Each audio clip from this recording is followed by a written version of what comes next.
आवाज जनता की। जिसका लंबे वक्त से इंतजार था अब वो शुरू हो चुका है।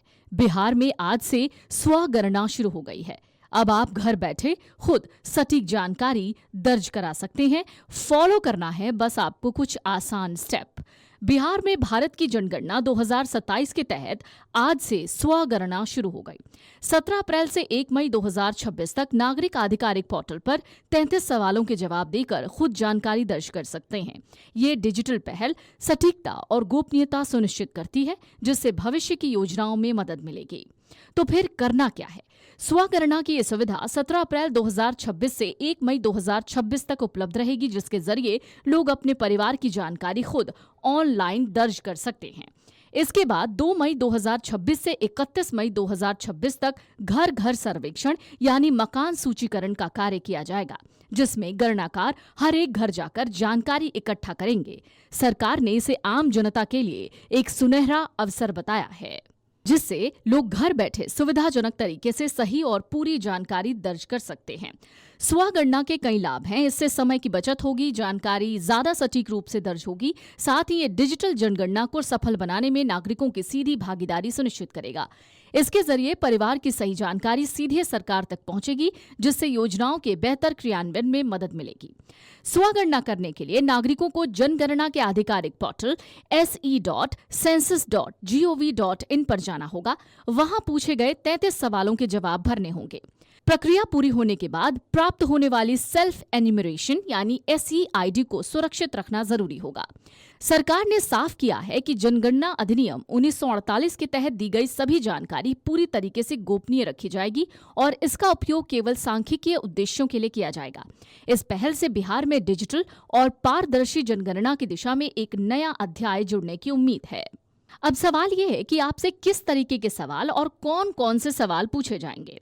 तो 17 अप्रैल से 1 मई तक ये स्वगणना होनी है। बिहार में स्वगणना यानी सेल्फ इन्यूमरेशन की अवधि 17 अप्रैल से 1 मई 2026 तक निर्धारित की गई है। आपको क्या करना है? आपको राज्य के नागरिक पोर्टल se.census.gov.in पर जाना है। अपने परिवार की जानकारी ऑनलाइन दर्ज करना है। इस प्रक्रिया में परिवार के मुखिया का नाम और किसी भी एक सदस्य के मोबाइल नंबर से आप रजिस्ट्रेशन कर सकते हैं। स्वगणना करने के बाद सेल्फ एन्यूमरेशन ID जनरेट होगी, जिसे सुरक्षित रखना होगा। यानी अगर आपको आपकी SE-ID वहां पर दिख रही है तो उसे सेव करके रख लीजिएगा। एक बार फिर से समझ लीजिए, se.census.gov.in पर या मोबाइल ऐप पर आपको लॉगिन करना है। आधार या मोबाइल नंबर के जरिए पंजीकरण करना है। अपने और अपनी परिवार की जानकारी ऑनलाइन भरनी है। जनगणना के प्रथम चरण के दौरान निश्चित समय के लिए ये उपलब्ध है। बिहार में 17 अप्रैल से 1 मई तक का यहाँ पर पीरियड दिया गया है।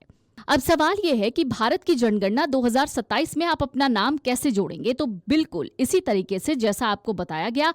स्वगणना लॉगिन करने के बाद निर्धारित प्रपत्र में अपने और अपने परिवार के सदस्यों का विवरण सावधानी पूर्वक आपको ऑनलाइन भरना है। डेटा जमा हो जाए तो प्राप्त संदर्भ संख्या होगी, यानी जो रेफरेंस नंबर होगा उसको आपको सुरक्षित रखना है। फिर प्रगणक को दिखाकर वेरीफाई कराना है। परिवार के सदस्यों का नाम, आयु, लिंग, वैवाहिक स्थिति, धर्म, भाषा, शिक्षा, जाति, व्यवसाय और घर में उपलब्ध सुविधाएं जैसी सवाल पूछे जाएंगे। ये डेटा भविष्य की सरकारी योजनाओं, स्वास्थ्य सेवाओं, शिक्षा और बुनियादी ढांचे के बेहतर नियोजन के लिए आधार बनता है। जनगणना से जुड़े डेटा से निर्वाचन क्षेत्रों का परिसीमन और विभिन्न वर्गों के लिए आरक्षण और नीति निर्धारण सुनिश्चित होता है।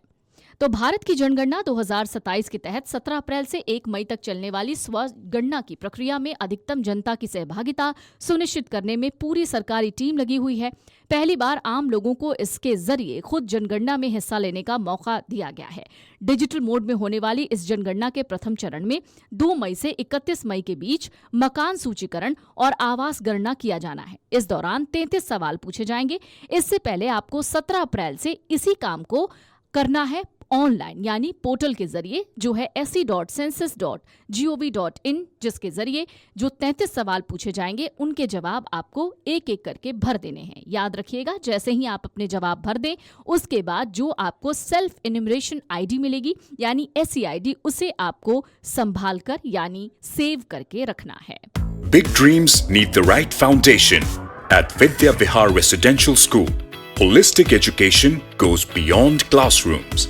World-class facilities, caring houses, nutritious food, advanced labs, vast playgrounds, and inspiring mentors come together to nurture every child.